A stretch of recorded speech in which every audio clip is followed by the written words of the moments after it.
कि संविधान का दुश्मन कौन है और दोस्त कौन है। अगर इस देश में संविधान नहीं होता तो यकीन मानिए हमारे शरीर पर कपड़ा नहीं होता, यकीन मानिए हमारे सर पर छत नहीं होता, और यकीन मानिए आज के हालत में जब संविधान है तब इस देश में कोई हमारे भाई के शरीर पर पेशाब कर देता है, कोई घेर के मारता है, जो कि हम संविधान के तौर पे एकजुट नहीं हो पाए हैं।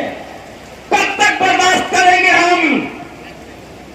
हमारे बाप दादाओं का देश सड़कें हम बनाते हैं, बिल्डिंगें हम बनाते हैं, अनाज हम उपजाते हैं।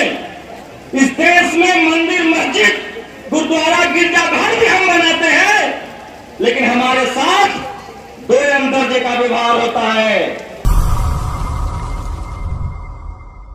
नगीना की धरती से आगाज हुआ है संविधान जागरूकता महासम्मेलन का, और देश भारत के लोगों, लाखों संगठन चलाने वाले बहुजनों, मैं आपसे हाथ जोड़ करके विनती करता हूं, अगर एक साल में तुमने भारत में 1000 संविधान जागरूकता सम्मेलन कर दिए तो ये तय हो जाएगा कि संविधान का दुश्मन कौन है और दोस्त कौन है। और ये अगर तय हमने कर लिया कि संविधान का दुश्मन कौन है और संविधान का दोस्त कौन है, तो ये मार्ग आसान हो जाएगा कि नहीं हो जाएगा।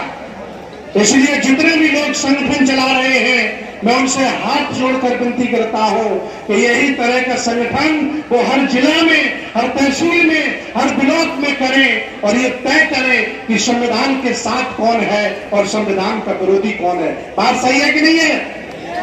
पता चल जाएगा दोस्त कौन है और दुश्मन कौन है। ये अगर आपने नहीं किया तो 1000 साल की फिर गुलामी अगली साल से आपकी शुरू हो जाएगी, कोई रोकने वाला नहीं है। मैं बौद्ध भिक्षु होकर के भी इतनी हिम्मत रखता हूं, आपको ललकार रहा हूं और उनको भी ललकार रहा हूं जो मुझे कभी भी गोली मार सकते हैं, मेरी कभी भी हत्या करा सकते हैं, मेरा कभी भी वो मर्डर कर सकते हैं। मैं उनको भी रात दिन ललकारता रहता हूं, और आपको तो ललकारना मेरी जिम्मेदारी है, क्योंकि मेरे आप हैं, आपका भारत है। जय भीम, जय संविधान। शुक्रिया आप सब लोगों का जो मंच पर हैं, और बहुत बहुत शुक्रिया जो महासम्मानित हमारे देश के संविधानवादी लोग मंच के नीचे हैं। उन्हीं से इस सभा की रौनक है।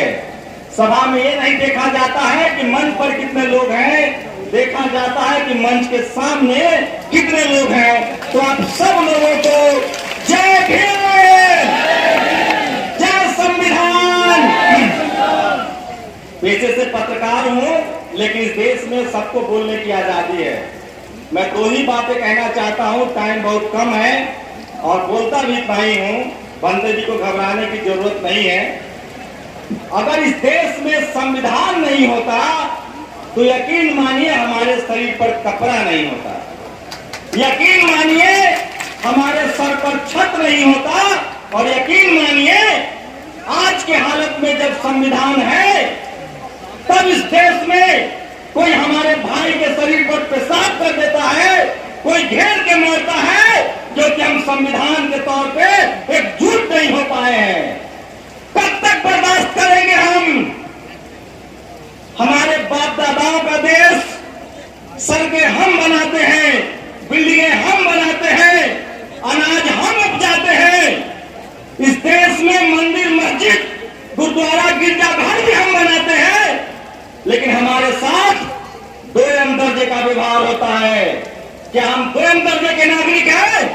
और इसकी वजह है कि इस देश का किसान, इस देश का मजदूर, इस देश का बहुजन समाज, इस देश का किसान, Jat, Gurjar, Patel, Maratha, SC, ST, OBC, अल्पसंख्यक समाज और गरीब तबका, उसका बेटा सिर्फ मजदूरी करते रह गया है।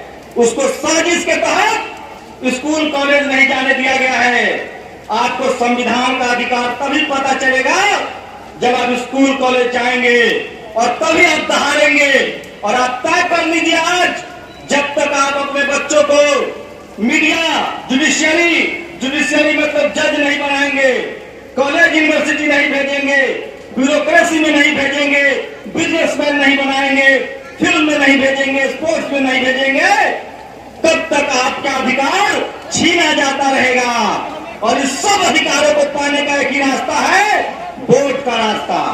बाबा साहेब ने हम सबको, इस देश में मनुवाद लागू था, मनुस्मृति लागू थी, बाबा साहब ने सबको खत्म करके संविधान लागू किया।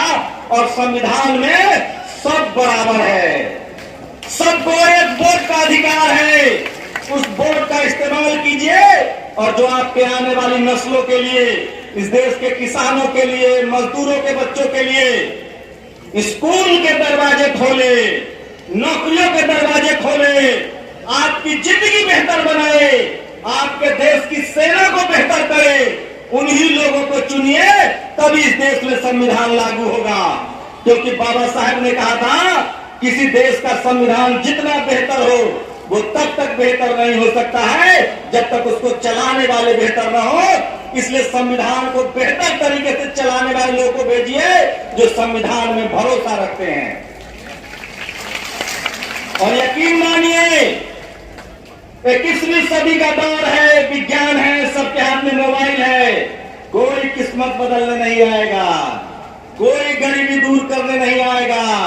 हमारे जैसे लोग जो भाषण दे रहे हैं वो भी आपकी समस्या का दूर नहीं करेंगे, वो दूर करेगा आपका संविधान और उस संविधान से मिले आपकी ताकत। और उसके लिए जरूरी है कि स्कूल कॉलेज की तरफ बढ़िए। इस देश की सेना, इस देश के जवान, इस देश के किसान, इस देश के मजदूर और इस देश के मेहनतकश लोगों को हाथ मजबूत कीजिए। और जाते जाते एक बात और कह रहा हूं, 5 मिनट होने वाला होगा। इस देश में सबसे ज्यादा वही राज करता है जिसको मुंह चलाना आता है, लंबी लंबी बातें करना जानता है। इसीलिए कह रहा हूं, बोलना सीखिए, लिखना सीखिए, पढ़ना सीखिए। और बहुजन समाज, किसान, SC, ST, OBC, मजदूर, गरीब, जब तक उसके बच्चे बोलना नहीं सीखेंगे, लिखना नहीं सीखेंगे, तब तक आपको न्याय नहीं मिलेगा। देखा आपने मीडिया की ताकत? टीवी अखबार नहीं है इस देश के 90% लोगों के पास। किसानों के पास टीवी नहीं है, SC, ST, OBC के पास टीवी अखबार नहीं है। आपके अधिकारी हो, कर्मचारी हो, सब डर सहन के काम करते हैं क्योंकि हमें झूठ नहीं है। संजोग से हमारे पास सोशल मीडिया आया है। आपसे गुजारिश है, सोचिए, मध्य प्रदेश के गांव में एक आदिवासी समाज के युवा पर चेहरे पर किसी ने पेशाब किया, आपकी ताकत थी, सोशल मीडिया की ताकत थी कि उसको जेल जाना पड़ा और मुख्यमंत्री को पैर धोना पड़ा। ये ताकत है मीडिया की। इसलिए आपसे गुजारिश है, कोई किस्मत बदलने नहीं आएगा, आपको अपनी किस्मत बदलनी है। संविधान को आत्मसात कीजिए, लिखना, पढ़ना और बोलना शुरू कीजिए। उसी दिन आपकी गरीबी दूर हो जाएगी, आपके सर पर और छत आ जाएगा और आप सम्मान की जिंदगी जीने लगेंगे। मैं संविधान से सहमत हूं और मैं चाहता हूं कि ये देश पूरी तरह से संवैधानिक रूप से चले। और इसके लिए जरूरी है कि जो लोग संविधान मानते हैं, संविधान में आस्था रखते हैं, संविधान में भरोसा रखते हैं, उनको चुनकर भेजिए। और हमारा एकमात्र ग्रंथ है संविधान। जय संविधान। भारत को एक संपूर्ण प्रभुत्व संपन्न समाजवादी तंत्र निरपेक्ष लोकतंत्रात्मक गणराज्य बनाने के लिए तथा उसके समस्त नागरिकों को सामाजिक, आर्थिक और राजनीतिक न्याय विचार अभिव्यक्ति विश्वास धर्म और उपासना की स्वतंत्रता प्रतिष्ठा और अवसर की क्षमता प्राप्त कराने के लिए तथा उन सब में व्यक्ति की गरिमा और राष्ट्र की एकता और अखंडता सुनिश्चित करने वाली, बंधुता बढ़ाने वाली दृढ़ संकल्प होकर अपनी संविधान सभा में आज तारीख 26 नवंबर 1949 ईस्वी मार्गशीर्ष शुक्ल सप्तमी संवत 2006 विक्रमी को एत्व द्वारा इस संविधान को अंगीकृत अधिनियमित और आत्मर्पित करते हैं। जय भीम, जय भीम, जय संविधान, जय संविधान, जय संविधान, जय संविधान।